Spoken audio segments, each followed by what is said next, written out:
Sudah 78 tahun Indonesia merdeka, namun ironisnya kehidupan para siswa lingkungan Lampatoa masih jauh dari harapan. Tak ada gedung sekolah dan tenaga pengajar yang mencukupi.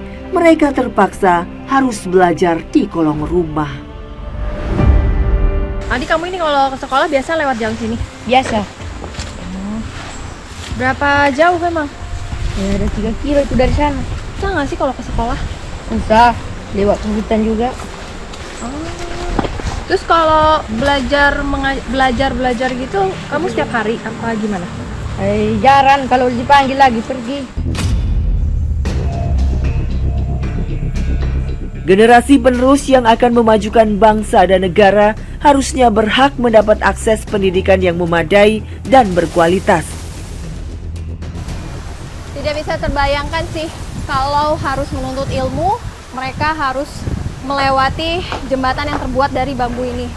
Saya aja takut dan juga ini lumayan licin, apalagi kalau hujan dan mereka hanya beralaskan sendal jepit saja.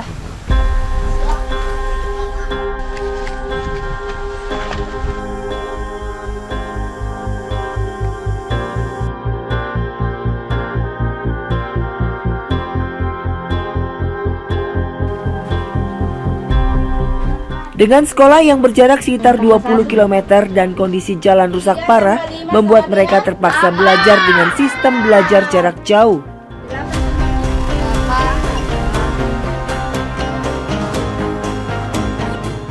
Sungguh prihatin. Para siswa harus belajar jadi satu di bawah kolong rumah warga.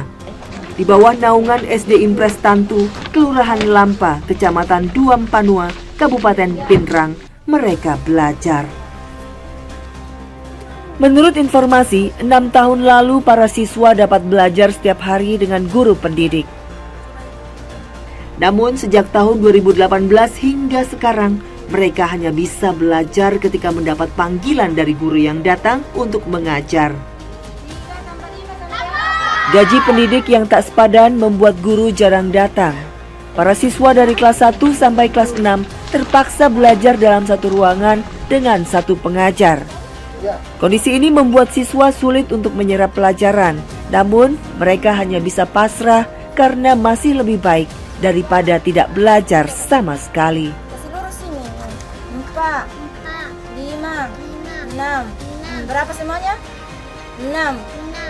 Ibu perasaannya gimana Bu ketika Ibu harus mengajar di dusun Lampatoa ini? Saya itu Bu, masalahnya ini kan ruangan di bawah kolong. Apalagi kalau hujan itu masuk air. Jadi susah, apalagi gabung semua itu anak-anak 1 sampai kelas 6. Jadi susah. Apalagi kalau hujan tidak didengar apa dia diterangkan sama guru. Apalagi seragamnya tidak ada, baju biasa aja. Bantuannya juga buku sama tidak ada apa-apa.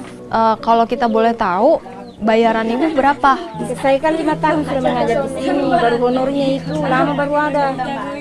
Misalnya kalau ada itu 400-an, 300-an begitu aja. Selama berapa lama? Sebulan itu? Enggak sebulan, 3 bulan, 4 bulan, 5 bulan baru ada. Oh, 400.000? Iya, lama baru ada. Emang cukup Bu buat? Nah, ini kalau bagi saya enggak cukup, tapi apa boleh buat karena memang begitu, jadi terus ya. Kalau saya itu pengen ada bantuan. Apa bantuannya kayak gimana coba? Kalau saya itu pengen ada bantuan rumah sekolah supaya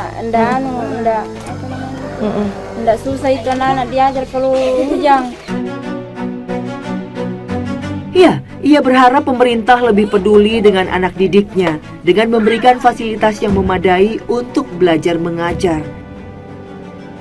Dan juga memberikan upah yang layak bagi guru agar mereka bisa mendidik secara maksimal para generasi muda harapan bangsa. Kami warga di atas mengharapkan bagaimana supaya akses jalan ini bisa lebih cepat lagi untuk meningkatkan pendidikan. Bagaimana supaya warga di atas bisa mendapatkan pendidikan yang bagus, yang layak, karena selama ini warga di atas masih belajar di kolong rumah. Terlepas dari itu, kami warga di atas sangat mengharapkan sekali bagaimana supaya status tanah yang di atas ini supaya bisa dilegalitaskan karena warga di atas sudah lama menempati sampai sekarang status tanahnya, legalitas tanahnya belum jelas karena masih dalam kondisi wilayahnya kehutanan. Sebagai warga negara, wajar bila warga Lampatoa berharap pada pemerintah yang kini duduk di kursi kekuasaan. Karena harusnya sumbang suara saat memilih pemimpin diikuti dengan pemenuhan janji-janji yang sekarang tak kunjung ditepati. Padahal harusnya negara bertanggung jawab untuk memajukan kesejahteraan seluruh rakyat Indonesia.